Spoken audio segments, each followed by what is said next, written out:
Ayuban, why you're late? Sorry, na-late ako. Traffic po kasi dun eh, sa may, Marcos.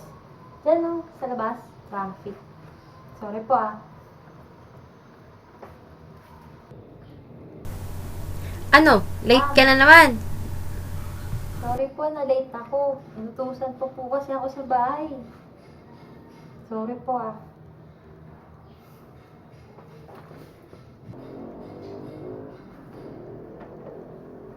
Ano, Ayuban? Palagi ka na lang late. Sige na, pumasok ka na.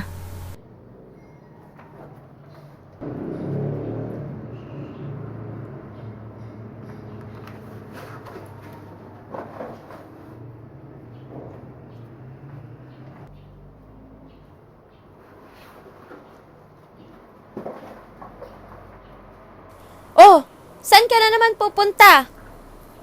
Babalik na nga po eh. Hala, may prof na. Na-late ako ng gising. Ano kaya gagawin ko nito? Pasok pa kaya ako? Kaso baka kasi pagalitan ako eh. Na lang kaya akong pumasok? Huwag na nga lang. Ayun na guys, sana nagustuhan nyo tong video na to at kung nakarelate kayo, lagyan nyo na hashtag latecomers. Kasi alam nyo kung ako lagi akong late sa school namin. Minsan yung ibang prof kasi masungit, hindi na nagpapapasok. Minsan naman, may mga prof na, okay, pumasok ka. Okay lang. Kahit ano, di ba? Kaya sana nakarelate kayo dito sa video na to. Kaya kapag ginawa, ano lang, disclaimer, wala tayong ginagaya na katuwaan lang to. Gusto ko lang ma-share sa inyo kung ano yung mga nagiging dahilan ng mga kaklase ko, mga dahilan ko pag nalilate, ganun. Kaya sana magustuhan nyo and give a big thumbs up kung gusto nyo tong video na to.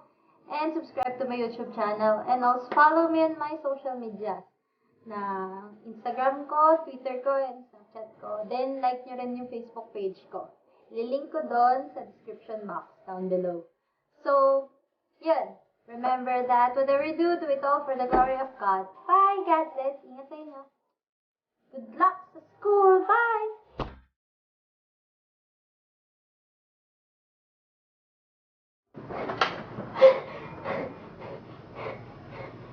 Wait lang, ma'am. Ma'am, sorry late. Wait lang. Pasok na ako. Sige, wait lang, ma'am. Wala, may prof na. Nalate ako. Wala pa ako relo. Ba't ako tumingin sa